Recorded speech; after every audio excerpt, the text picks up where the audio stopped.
నమస్కారం. నేను మీ వేణిరేజిటి ఛానల్కి స్వాగతం. ఈరోజు మనం మహాశివరాత్రి సందర్భంగా లింగోద్భవ కాలం ఏ విధంగా జరిగింది, దాని యొక్క ప్రాసెసింగ్ గురించి తెలుసుకోబోతున్నాం.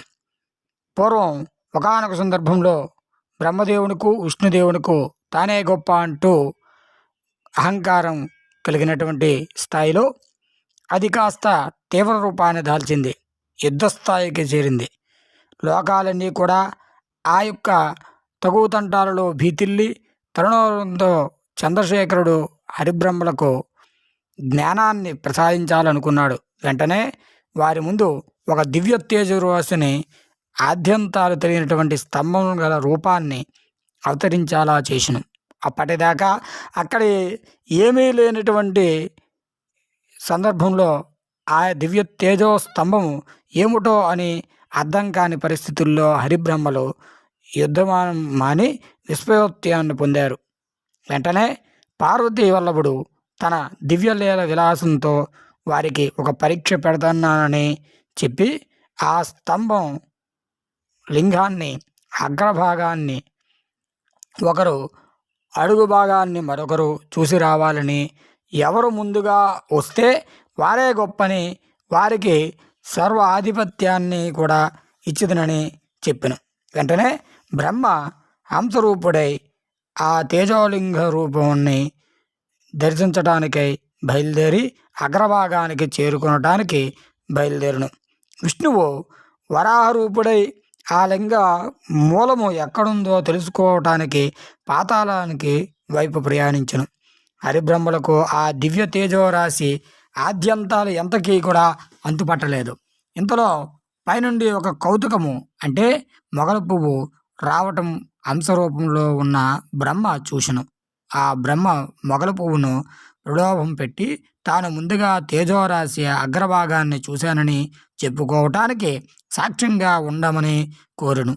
పాతాళం వైపు వెళ్ళినటువంటి వైష్ణవునికి తేజోరాశి పీఠభాగము ఎంత దూరమో వెళ్ళినా కనిపించలేదు. ఇంతలో అబద్ధపు సాగం చెప్పేందుకు మొగల పువ్వును, గోవును వెంట పెట్టుకుని శివుడు దగ్గరకు వచ్చెను. బ్రహ్మ ఆ తర్వాత కొద్దిసేపటికి విష్ణువు తేజోలింగ అడుగు భాగం తాను కనుక్కోలేకపోయానని బాధపడుతూ పైకొచ్చెను. శివుడికి బ్రహ్మ తేజోరాశి అగ్రభాగాన్ని తాను చూశానని, అందుకు సాక్ష్యంగా కేతికిని, గోమాతను కూడా వెంట పెట్టుకు వచ్చి ఉన్నానని చెప్పెను. ఆ అసత్య మాటలకు శివుడికి కోపం వచ్చి వెంటనే భైరవుణ్ణి సృష్టించి అసత్యమాడినందుకు బ్రహ్మను దండించమని చెప్పెను. భైరవుడు అప్పటిదాకా బ్రహ్మకు ఉన్నటువంటి 5వ తలను, అబద్ధమాడిన తలను తుంచివేసెను. తర్వాత తప్పును తెలుసుకున్నటువంటి బ్రహ్మ ఈశుణ్ణి శరణు వేడుకుండును. పక్కనే ఉన్న విష్ణువు కూడా అప్పటికే శివుడి గొప్పతనాన్ని గ్రహించి శివుడికి నమస్కారము చేసి బ్రహ్మ తప్పును క్షమించమని కూడా వేడుకున్ను. శరణాగతి వత్సలుడైనటువంటి శంకరుడు చల్లబడును. ఇంతకు ముందులాగానే బ్రహ్మ సృష్టి అధికారం ఉంటుందని, అయితే ఇతర దేవతల్లాగా బ్రహ్మకు ఆలయాలు, పూజలు ఏవి ఉండవని చెప్పును. అబద్ధము ఆడకుండా వాస్తవాన్ని తెలిపిన విష్ణువు అందరి చేత పూజలు అందుకుంటాడని, స్థితికారకుడుగా వెలుగొందుతాడని చెప్పెను. మొగల పువ్వును చూసి అసత్యమాడిన పాపానికి తన పూజలలో మొగల పువ్వుకు చోటు ఉండదని చెప్పెను.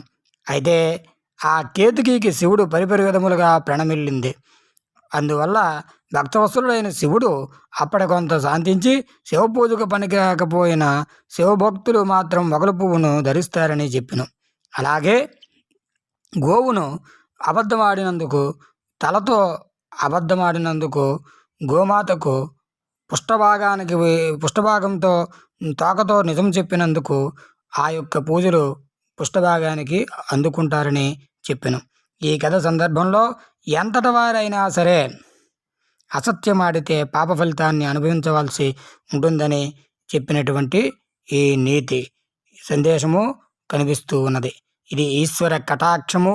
అలాగే ఇది ఈరోజు యొక్క లింగోద్భవ ప్రాశస్యము.